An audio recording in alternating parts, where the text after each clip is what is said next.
So stop listening to what the world says, what society says. And if you've got people in your life that tell you by this age you should be doing X, Y, Z, turn them off.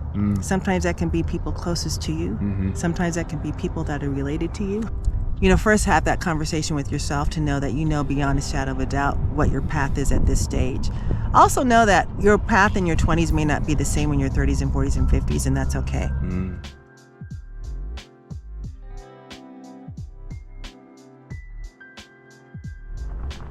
Good morning, good evening, good afternoon, whatever time of day you are watching or listening to this. I'm so glad that you guys are here. I am not in my original spot. I can't even say original. Fort Worth is not where I'm originally from, but it's my new home. So, but I am in beautiful Colorado Springs. And with me, I have a very special guest today. It is... mi madre. Hey guys, how's everybody doing? So if you guys have been watching us for a while and rocking with us for a while, we had you on, was it last year? Last year when you guys were home that July. Okay. Almost a year ago. Wow, so it's almost been a year. Almost a year, So yes. people loved Dr./Mama Benton. If you have not watched that episode, go back and watch it. But essentially we had talked about really just what it looked like to make a shift in our lives, She just turned 60, fam. Like, come on. She's the big 6-0. I love that you're not ashamed about it. Not at all. Not at all. You're not trying to hide it or don't tell them, don't tell them what my age is, but you just turned 60. Hopefully there's some wisdom that coming along. So really, I just want to ask you, right now, so you've turned 60. Yes. Have you had a moment, I guess, of reflection since then? Yes. What has it meant to you, I guess, to turn 60? It's funny because when I was, let's see, you're 35 now. So actually when I was a little younger than you, I thought 60 was old as dirt, right? You got one foot on the grave and in the battlefield. It's oh, Lord. But I realized I'm so appreciative of just, the life experience. Just living life and learning even more to take things slower. So when we talked last year about pivoting and what does that look like, this pandemic, if nothing else, has taught us all how to just slow down and really reflect on what's important. And first and foremost, it's got to be your family. It's got to be the people that, your tribe, your family, whatever that looks like. Yeah. Let me back up. First and foremost, it needs to be me. So I think that's more confirmation about focusing on me and self-care, because we get so caught up in this world that we got to do and take care of everybody else. But if we don't take care of ourselves, how are you going to be able to pour into somebody else? Yeah. And not feel guilty. Yeah. That's the thing, oh, it's so selfish. No, it's not, and taking time to rest and just think about things and ponder on things and focus again on the gratitude and thankfulness and, I'm still in my right mind. Little things like that we take for granted. Yeah. So I think that's the biggest thing. Yeah. And I look back and I'm like, okay, I got some years behind me, and I do think I have some wisdom behind me, and a lot of it is just I don't live in the world of regret, and it's just more coming more to the forefront about those are the life experiences we talk about. Yeah. Sure, shoulda, coulda, woulda, but I wouldn't be who I am today without those experiences. So I'm embracing it. I love it. 60 is just, it's a number right now. I'm because I thought, whoa, 60 is so old. No, it's not. 60 is probably the new, 35? Yeah.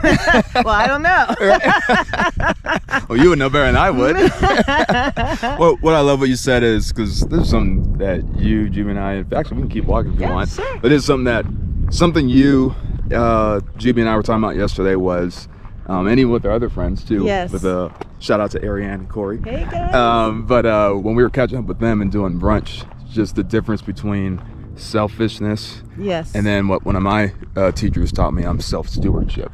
Oh, I like that term. Yes. Because like you said, there's so many times where we feel guilty. Yes. For taking care of ourselves. And the question that she even said was, she said, I believe when we get to heaven, one of the questions that the Lord's going to ask you is, how did you steward yourself well? Oh, wow. And what she meant by that was, if you steward yourself well, not selfishness, yes, but if you steward yourself well, everything else is going to be collateral impact. That's true.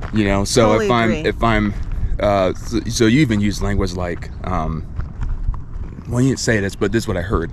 it seems like you move a little more slow. Yes. And you don't move, you're not as frantic. Correct. And intentionally. So talk about, I guess, the gift and benefit of that. So as you know, the last couple of weeks I did have a health scare. Some things were going on, some tingliness in my arm, and turning 60, you're like, oh my gosh. And as you go, and I'll just share it, I went to the ER, my blood pressure was through the roof, and I have to admit, I realized I was under a lot of stress, self-imposed stress, things that I was focusing on. And so I always say this, I say it to everybody, and it's like, okay, did you hear what you said? Let go of the things you can't control. And being a Christ follower, I truly believe that if I leave that at the hands of Jesus, he's going to take it. My challenge is sometimes I want to creep back over there, go, okay, you done? And pick it back up. Yeah. So intentionally realizing that I just need to rest in that, knowing that whatever happens, that God's got me. He's never shown me anything else. So I have that to rest on. And that just allows me to literally breathe, right? Just to stop and take a breath. And when I do that, then I'm more in tune with what's going on. I'm more in tune with being able to say, thank you, God, for waking me up this morning in my right mind, being able to get out of bed on my own steam. And we kind of joke about that, but as you become more seasoned in life, you're going to appreciate it. I mean, you told me, you just turned 35, and I'm sure you've noticed a few differences in the way your body feels. Yeah. So we've got to know it here first. And then when you do that, it just releases this tension. That angst, that feeling of I've got to do, and people are counting on me, and da-da-da-da. And yes, that's true. But when God calls us home, and I hope y'all will cry maybe for a day, maybe two, but then life goes on. Yeah. So what am I doing? In order to be a good steward of what he's given us, I like what you said, steward myself. We've all said self-care. And sometimes that means tuning out, like literally turning the phone off, turning the TV off.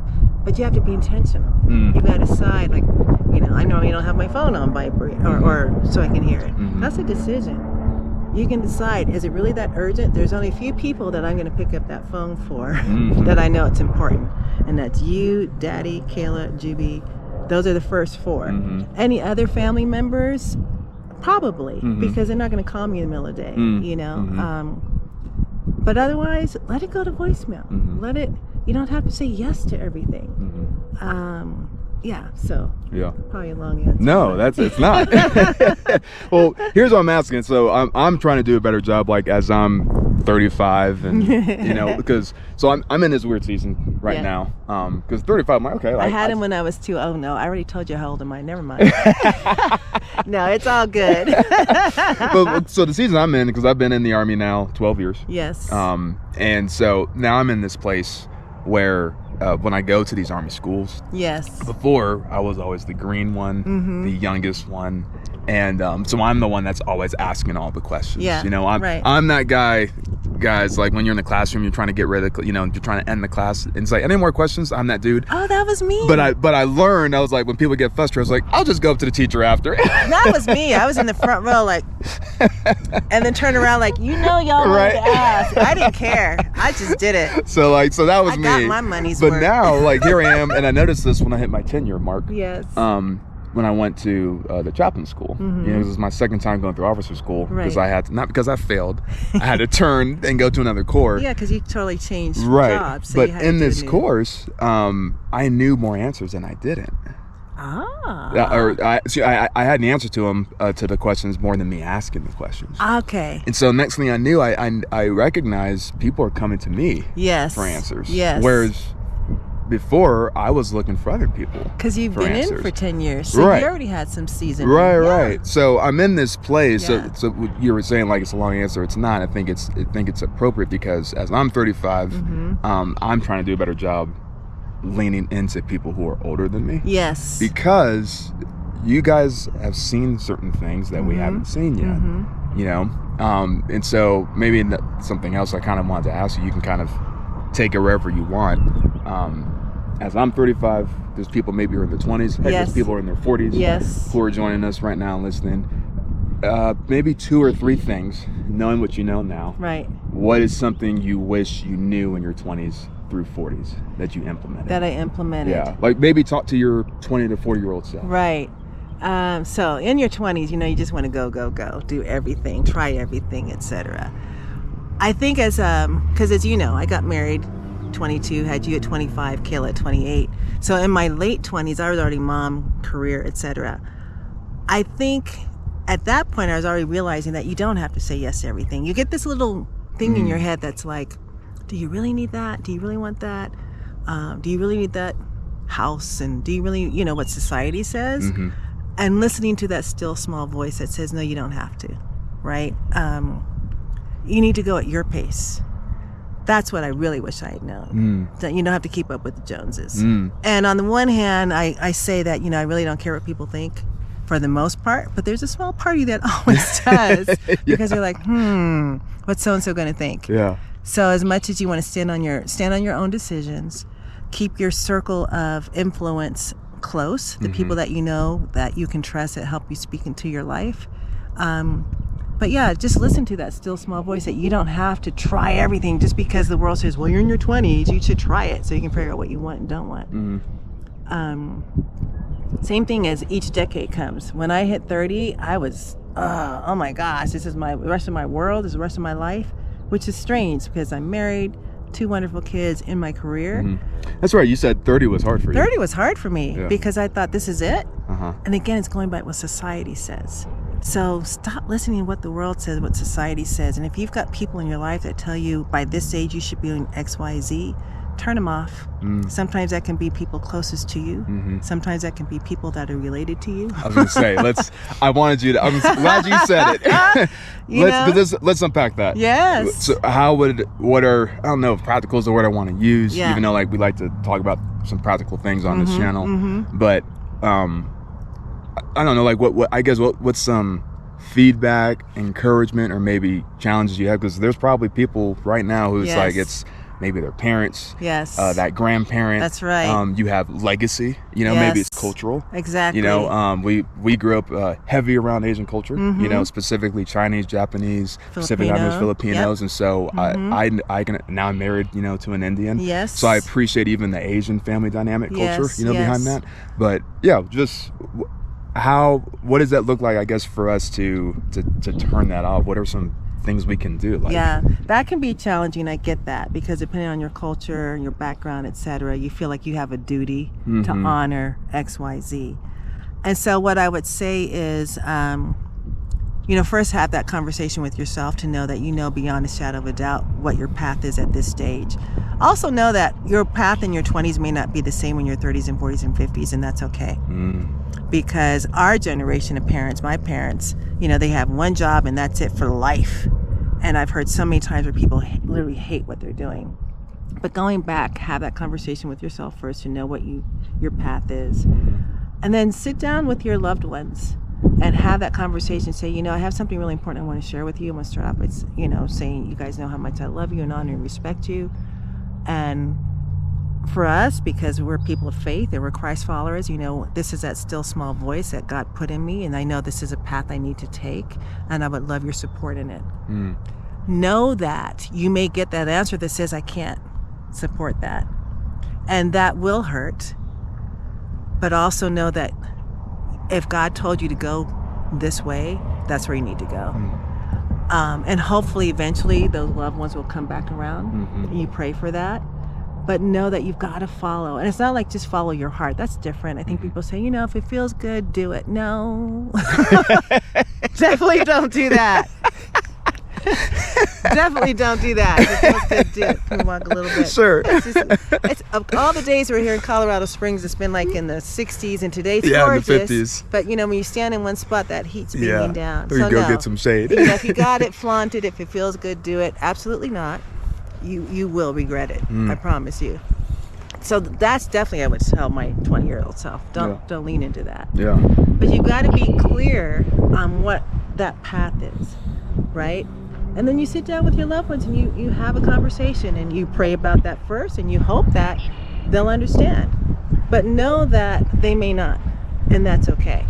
And that's going to be a tough road. That's when you also have your circle where, you know, as much as we were so blessed to have our blood family around with you and Kayla. We had Nana and Pop-Up, etc. We knew they were still working, so we had to develop friends outside that. And of course, you know, the Smiths are really good friends, and the Crosses. You guys grew up together. You have to have a village outside of your blood family, I think, just because sometimes you need that. Yeah.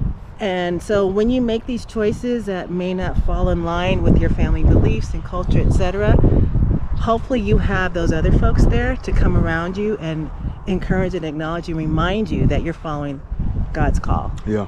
But that's the first thing. You got to know what that is. Yeah. You know, for those that aren't Christ followers, whatever that still small voice is, because we all get it. You get that nudge in the pit of your stomach or in your soul. Yeah, like their conscious basically. Right. Yeah. That you should do this or you shouldn't do that, right? Listen to it. And it doesn't matter just because all your friends in their 20s are going out partying, etc., that you need to do all that. Whatever that is that you know this doesn't feel right, listen to it. And be open. I think the biggest thing, other thing I would say is when I said your 20s, 30s, 40s, that can change, be open to being a lifelong learner, just life in general. Yeah. Growing to become a better you. And when you do that, that's when you'll also see different paths. Because if you get so stuck on just, okay, I need to do this and only this, when other things come your way, you're going to miss it. It doesn't have to be just one thing. There's other things that may complement what you're doing, or all of a sudden you just get this feeling, that nudge that says it's time to really pivot and go in a total different direction. So as long as you've got that piece about it, listen to that. That's good, Mom. Yeah. So you said so many things, so I want to kind of like do a quick recap. Sure. So one, you talked about the importance of following the voice of God. Yes. Basically over the voice of people. And actually, as you were talking, I even thought about Abraham. Oh, yeah. You know, or even when God called him as Abram. I want to say Exodus 15 is what I want to say. No, I'm sorry, Genesis 15. Sorry, I get them up mixed up sometimes, man. But when God calls Abram, he's 75. Yes. And essentially, the Lord is asking him to pretty much give up everything that he knows and just go. And it's like at 75, it's like you're pretty set in your ways. Right. You know what I'm saying? Like I'm 35 and there's certain things I'm like, I don't think I'll do that moving forward. Exactly. But here's a guy who basically the Lord calls and he leaves his next of kin, his culture, his land, his home, his context. And not only is Abraham now moving forward to this new place that, you know, God has called him to. The other thing is, you know, he had to split with Lot. Yes. And Tim Rivers, actually, who's a now lead pastor at Embassy City, he took over. Tim Ross. He gave a great message, but he called it, "You may have a lot to deal with." Oh. And I'll leave his message in the description of this episode. That sounds. But one of the things that he talks about to what you said was like to depart from family. Yes. Or even from the voice of culture. I'm not just talking about like society, like the world. There's that, but like your culture. Yes. Like your culture. It's hard. It's hard because that's what you know. That's right. But essentially, you see that example through Abraham. Not just him leaving his land and his people and his culture. He's able to take some of them with. Right. But it got to a point basically where Abraham and Lot had to split, and Abraham gives Lot the choice as to which land to choose. Yes. But all that being said, we have to be okay with wherever God is calling you, that not everyone can go with you. That's really good. And that's essentially what you're pretty much saying. Yes, it is. Like, and then your mind goes, but this is my family, you know, because again, that's society.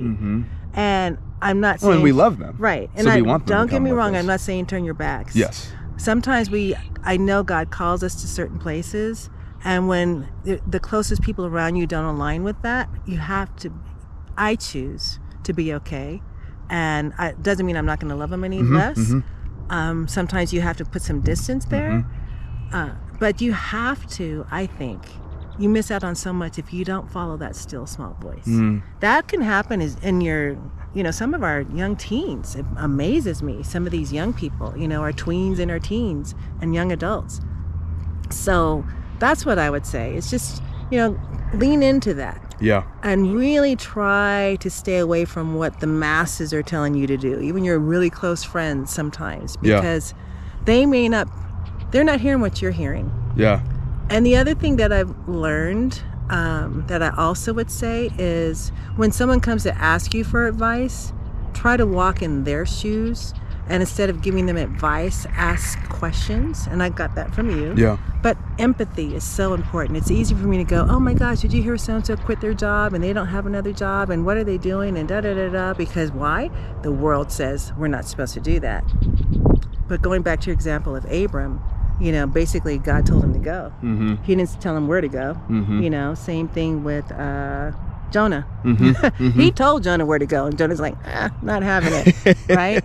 And the cool part though is about Jonah, how bad is it that the people on the boat who were non-believers are like, something's off. Like, what's the common denominator? You gotta be real jacked up for a non-believer to call out your BS. That's man. right. That's right. Like, that's the part that cracks me up. Right. And they threw him over. They did. They were like, nah, fam, you ain't about to get us in the crosshairs of you and this quote unquote God you talk about. Yeah, exactly. So, and that's the thing, because when you don't follow that path, the walls, that's what the walls of Jericho were about. They had to march around 7 times before those walls came tumbling down. Mm-hmm.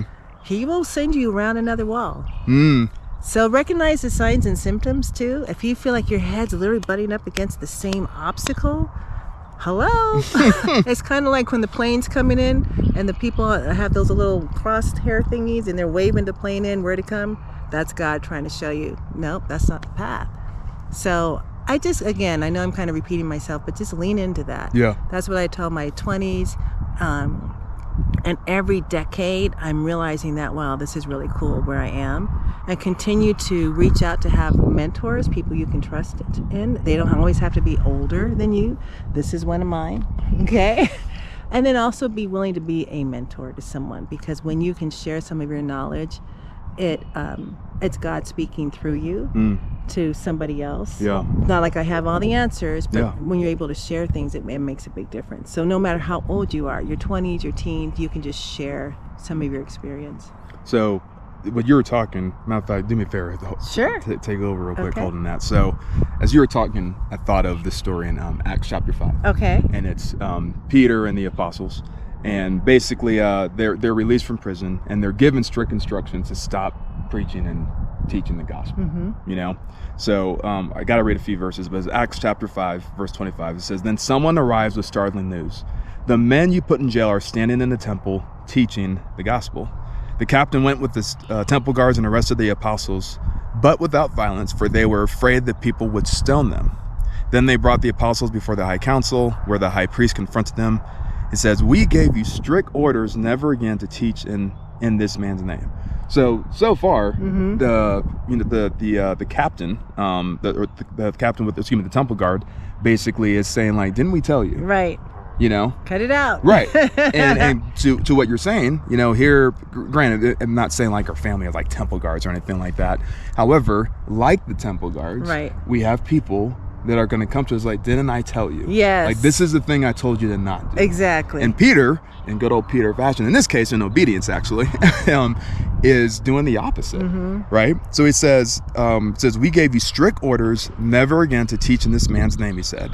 Instead, you have filled all Jerusalem with your teaching about him, and you want to make us responsible for his death. And this is what Peter and the apostles said. Verse 29, and go back and read it. Acts chapter 5, verse 29. But Peter and the apostles replied, we must obey God rather than any human authority. There we go. And essentially, that's what you're saying. Yes. Yes. It's hard to see family, close friends, or culture. And to add what you said, they're not your enemy. Right. That's the difference in this text. Yes. They're not your enemy, but they're equally also not the authority of God. Correct. So I just love what you said, that it's if you have said yes to Jesus, know that following God, sometimes it's actually going to be the harder way. Right. Let's get that clear. That's true, and he's going to stir you up when you're starting to feel comfortable. Yes. Just be ready for that. Yes, 100%. I like your friend's blog, Uncomfortable is Comfortable. Yes. Gino and Laura? Yeah, Gino and Laura. Yeah, yep. Uncomfortable is comfortable. Yeah. It's like... Well, and it's easy to hear. It's like, well, if it's going to be hard with God, like, why would I want to do it? It's like, because it's going to be hard. Right. Like you're going to go through hardship and trials and tribulations. Why would you want to do that without a supernatural figure in your life. And you're going to go through it anyway. I'm sure everyone listening to this has been through something, right? Especially with what happened with COVID. People have lost loved ones, jobs, etc. We've all been through something, no matter how old you are. So wouldn't you rather have someone with you that you know is going to be able to give you that comfort, that peace, that, you know, I got you kind of feeling?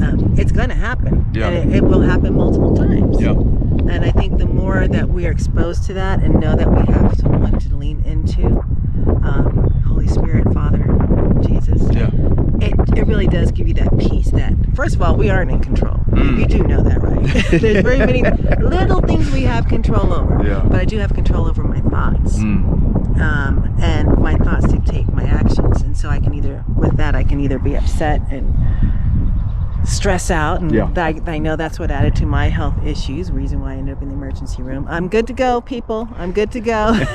No cardiac, no stroke, none of that. But it does, it brings your, as much as when God calls me, I'm ready. I said to your dad, I'm not ready.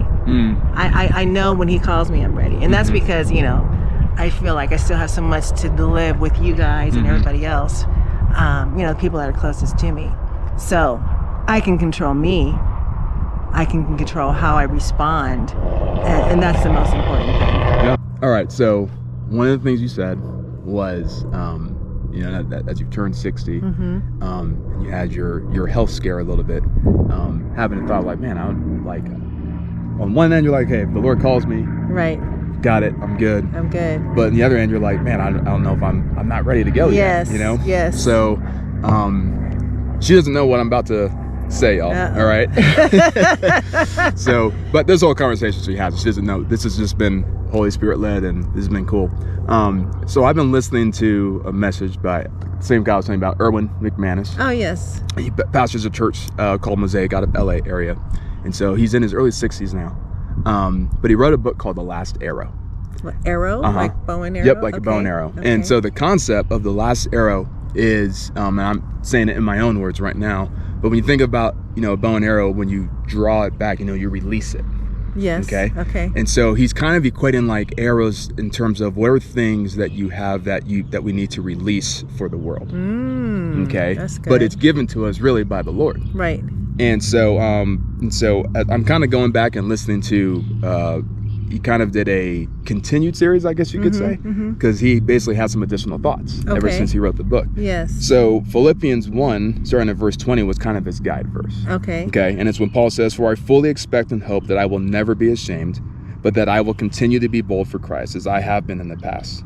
I trust that my life will bring honor to Christ, whether I live or die." Right. So you kind of know where this verse is going, right? And so it says, "For to me, living means living for Christ, and dying is even better." Yeah. Which is like, wow. Okay. Right. Really? And it says, "But if I live, I can do more fruitful works for Christ." So Paul so far is saying, if I'm able to remain here on earth, I get to do more for Christ. Correct. Right? Right. And then he goes on to say, verse 23, "I'm torn between two desires. Yes. I long to go and be with Christ, which would be far better for me." Yes. So Paul's like, if I die, this is actually a win. And it's actually the better option. It really is. But then he goes on to say, "But for your sakes, it is better that I continue to live." Yes.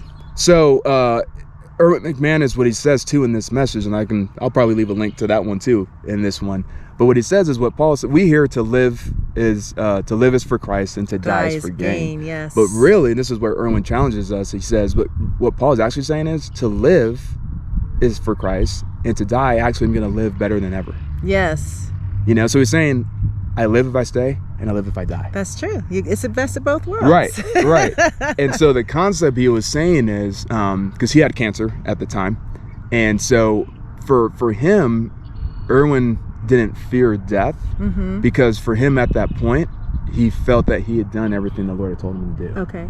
So all that being said, the last arrow, he said, it's actually not a book about how to live out your dreams. It's a book about how to live a life without regret.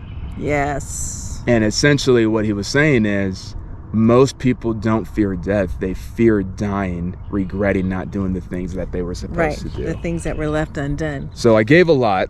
Yes. Just give me thoughts, feedback, pushback. Just just want to flesh this out with you. There's no resolve here. Yeah. I just want to. And that's kind of how I started off about. So many of us say, gosh, wish I shoulda, coulda, woulda. If I had known this. So when you initially asked me what I tell my 20-year-old self, I would share that information, but I don't regret the choices I made because I wouldn't be who I am today. And I firmly, firmly believe each of us are where we're supposed to be at this stage in our lives, no matter what that is. And it may feel like your life is totally messed up. It may feel like you're on top of the world or somewhere in between. God's going to use it. So I don't have any regrets. I guess the one regret I would have is that part of me, because now I'm kind of being incongruent here. No, you're not. Is that I wish I had known more about the importance of my personal walk with Christ at a younger age. Ooh. Well, because I you got to sit there for a little bit. Why? Like, talk about that. Like. So I accepted Christ at 14. Okay. And this is not an casting shade at that experience. What I realized is nothing really changed, because at that time the people that I was with, we all were still just teenagers doing our thing, right? We didn't change what we were doing. So it's like, okay, we're going to church, boom. But when we came out of church, we were back to who we were. And I didn't know that ideally that should change. So as I've grown in my walk, I realized, he probably was talking to me then. I just didn't know what that meant. That being said, I still stand on what I just said. I don't regret the actions and the things and the choices that I made, because I wouldn't be who I am today in terms of how I know beyond a shadow of a doubt that he's going to use me no matter what. I still struggle with imposter syndrome. I still struggle with not enough. I'm getting better at it because I know through him I am enough. But it's the world, it's the experiences that I've had that some people have said, well, you need to be doing X, Y, Z at this stage. Yeah. And so I still struggle with that a little bit. I think I shared with you and Juby the other day, one of our Global Leadership Summit visits that we did with the church 2 or 3 years ago. Craig Rochelle talked about this concept called GETMO. And GETMO stands for good enough to move on. And that released me in so many ways, because there's a difference between excellence and perfection. Yeah. And the world says we need to strive. Practice is perfect. No, it's not. Practice makes better. Right? Makes better. The only thing that's going to be perfect is when God calls us home. That's what the world and society says. So that just released me, because here I am 60. You think I'd be over that by now, but I still struggle with it. So that helps a lot. Yeah. So again, there's those times where, times have been just really stressful, with the practice, with Nana, with all kinds of stuff. And I'm like, okay, Lord, today would be a great day. But when I had my health scare, brought it to, fruition and reality that I'm really not ready. I know, like Paul says, it's going to be even grander on that side, because we have no pain, we have no stress, we have no strife. Yeah. But as we know, Romans 8:28 says, God uses everything according to his purpose for those who are called. And for those who love him. And for those who love him. Yeah. So I want to encourage people, when you're going through, and we're all going through, we're all either going to be on the top of the mountain, in the middle, going up, going down, or at the bottom in a valley. But it comes in waves. And just know that no matter where you are, he's with you, right? And he's going to use that, especially when you're going through that valley. When you feel like you're at the lowest point, hold on, because he will use that. Yeah. Because I promise you, he's going to put someone in your path that's going through something very similar that you can say, I've been there, right? And that's the best thing I realize. And I'm learning more and more, especially as I become more seasoned. I don't like using the old word. I am not old. Is that he's going to use it. Yeah. And you don't have to figure out. You don't stop asking why. Please stop asking why, because you're going to pull your hair out. As stress is no joke. It really does affect everything. Stop trying to figure out the why, and just enjoy the now. Even when you feel like this is the worst place I've ever been in my life. I think I shared with you guys. So one of the tests I had was an MRI. And for those of you who ever had one, they've gotten louder, by the way. The dishwasher thing, no, it was like alarms going off, and they put earplugs in and they put muffins on. But I kept hearing CeCe Winans' song, "The Goodness of God." I literally was singing that in my head the whole time, and I think at the very end I fell asleep because that was my choice. I decided it's like you can focus on, oh my gosh, this is horrible, or I can use something to help get me through that. And I've always shared with you guys, worship music is what puts me in that spot where I can decompress and let go. So I just kept hearing that, the goodness of God, and it's true. No matter what's going on, He's so good. What I've loved what you've shared is that though you still struggle with certain temptations, whether it be imposter syndrome or feeling good enough, the difference what I'm hearing is you've grown and having a healthier response towards it. Yes, you go. So what I love about it is that it's here you are on one side still wrestling in some ways with things that been around for a couple of decades for you. But the difference is you have owned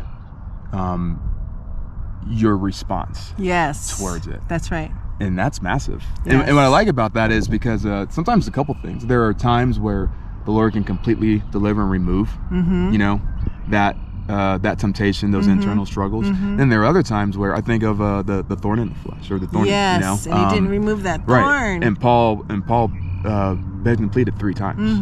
And it's interesting that we never know what the thorn in the flesh is. Right. Like we don't know if it's some form of addiction to something. Yes. We don't know if it's him struggling and maintaining his sexual integrity. We have no idea what it is. Right. But he begs and pleads the Lord to remove it. Yes. And he says no 3 times, but he says my grace is sufficient. And so what I've learned, let me say it another way. Grace, there's a difference between grace and mercy. God's grace is empowering us on the front end to live a life that honors Him. Mercy covers it when we blow it. That's right. So if it's God's grace that covers us and empowers us to live for Him, right? If the Lord removes that and brings total healing in whatever area of your life, it's God's grace. Yes. But if He doesn't, and He gives you a supernatural strength and power to endure that temptation, it's still God's grace. That's good. So you're blessed if you do, and you're blessed if you don't. Through it. Correct. Yes, I mean, even Jesus in the Garden of Gethsemane, He prayed 3 times. Right. God, Lord, remove this cup. And He calls it a cup of suffering. Yes. So Jesus calls a spade a spade. Yes, He does. And he goes to God the Father because He knows that He has the power to remove it completely. But God the Father doesn't. However, Luke, I want to say it's 22 verse 42. Luke is the only person who captures this. Matthew doesn't capture it. Mark doesn't capture it. John doesn't capture it. Okay. After he prays the prayer, it says, an angel of the Lord appeared and strengthened him. So all that being said, though the Lord did not remove Jesus' cup of suffering, He empowered him through it. Yes. Which is still God's grace. That's true. I like that. And so so that's what's really helped me. It's because it's easy to go, man, I've been praying for this, and that's not what you were talking about. I just appreciated you sharing that there's room for both. Yes. On one end, the Lord may completely remove that cup of suffering. Right. And here's why we know is because we've seen Him do it in our own life. That's right. We've seen Him do it throughout Scripture. But there are other times when He doesn't, and like He said to Paul, and even with Jesus, He says, my grace is enough. In other words, I'm going to empower you. I'm going to sustain you. And that's what the whole is joy in the suffering is about, which took me forever to get. I was like, wait, time out. I'm supposed to be happy? And I just didn't get it. And I think, again, being 60, life experiences, you kind of look back and you realize that, what I just shared with you, here I am having all these tests done, and could be something, could be a tumor, could be whatever, but I have the joy knowing that God is good. And I hear that in my brain, literally in my brain, in my mind at the time. So you can have both. So, and sometimes you just can't see it, but you can have both. Yeah. So. Well, I mean, hence the joy of the Lord is your strength. That's right. And that's what you're saying. Yeah. So. Yeah. Mom. As you can tell, this is why, brought her back, just like last time. This is great. Anytime we get to dialogue is awesome. And when you feel, I feel so blessed that you want to include me in what you and Juby are doing, because I love what you guys do. I love your blog, your podcasts, anything else that you guys do. And I'm not kidding when I say I look at you as a mentor, because you have grown so much in your walk with Christ, and you break it down, you make it simple.